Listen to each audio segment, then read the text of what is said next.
Hello friends, আমার নাম সৌগত মান্না। তোমরা দেখছো মান্নাস কোচিং। নিয়ে চলে এলাম তোমাদের জন্য খুবই গুরুত্বপূর্ণ একটা আপডেট।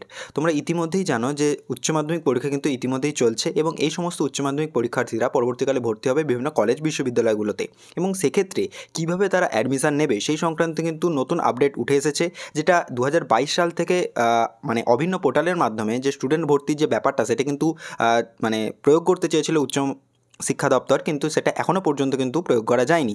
সুতরাং 2024 সাল থেকে সেই অভিন্ন পোর্টালের মাধ্যমেই কিন্তু ভর্তির যে প্রক্রিয়াটা সেটা কিন্তু চালু করতে চলেছে। তো সেটা নিয়ে ডিটেলসে যে আপডেটটা সেটাই আমি তোমাদের কাছে তুলে ধরছি। দেখো, এখানে যেটা বলছে যে রাজ্যের কলেজ বিশ্ববিদ্যালয়ে স্নাতক স্তরে আসন্ন শিক্ষাবর্ষে অর্থাৎ 2024-25-এ অভিন্ন কেন্দ্রীয় পোর্টালের মাধ্যমে ছাত্রছাত্রী ভর্তির বিষয়ে ফের উদ্যোগী হলো উচ্চশিক্ষা দপ্তর। কয়েকদিন আগেই উচ্চ মাধ্যমিক শিক্ষা সংসদের অনুষ্ঠানের শিক্ষামন্ত্রী ব্রাত্য বসুকে এক প্রশ্নের উত্তরে জানিয়েছিলেন এবছর অভিন্ন পোর্টালের মাধ্যমে স্নাতকে পড়ুয়া ভর্তির ব্যাপারে তিনি আশাবাদী। তো দেখো, এখানে যে জিনিসটা হয় প্রতি বছর, যে প্রত্যেকটা স্টুডেন্ট যখন বিভিন্ন কলেজ বা ইউনিভার্সিটিতে অ্যাপ্লাই করতে যেত আগের যে বছরগুলোতে, তাকে সে যে কলেজে অ্যাডমিশন নিতে চাইছে সেই কলেজের ওয়েবসাইটে গিয়ে অ্যাডমিশন পোর্টালে গিয়ে তাকে কিন্তু সমস্ত ডিটেলস আপলোড করতে হতো, এবং সে যে কটা কলেজে সে অ্যাপ্লাই করতে চাইছে প্রত্যেকটা কলেজের ওয়েবসাইটে গিয়ে আলাদা আলাদাভাবে তাকে কিন্তু অ্যাপ্লাই করতে হতো।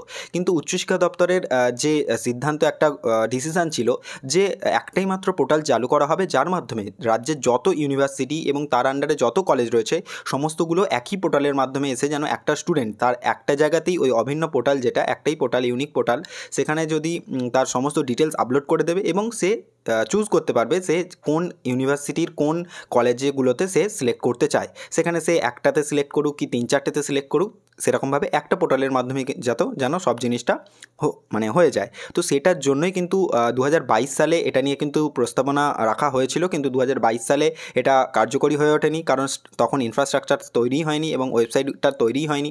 2023 সালে ন্যাশনাল এডুকেশন পলিসি, তার জন্য কিন্তু এটা স্থগিত রাখা হয়েছিল, এবং 2024 সালে সেটা কিন্তু আবারও চালু করার মানে কথা ভাবছে উচ্চশিক্ষা দপ্তর। এবং এবছরও দেখো, এখানে যেটা বলছে যে গত বছর কেন্দ্রীয় পোর্টালের মাধ্যমে পড়ুয়া ভর্তির সিদ্ধান্ত নিয়েও তার শিক্ষানীতি সংক্রান্ত জটিলতায় শেষ পর্যন্ত তা স্থগিত রাখতে হয়েছিল।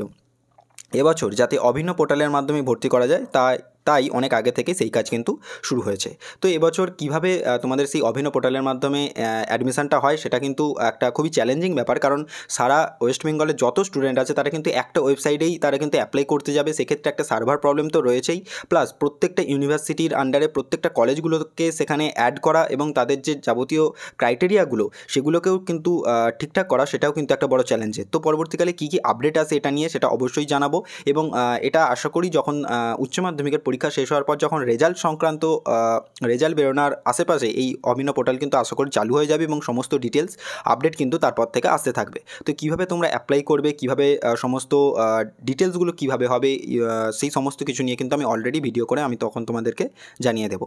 তো ভিডিওটা এতদূর পর্যন্ত রইলো। ভিডিওটা যদি ভালো লাগে তাহলে অবশ্যই ভিডিওটাকে লাইক করে দিও, শেয়ার করে দিও তোমাদের বন্ধুদের সঙ্গে, আর চ্যানেলটাকে অবশ্যই সাবস্ক্রাইব করে রেখো এরকমের গুরুত্বপূর্ণ এবং ইম্পর্টেন্ট আপডেট সবার আগে পাওয়ার জন্য। এখনের মতো এই পর্যন্তই। Thanks for watching.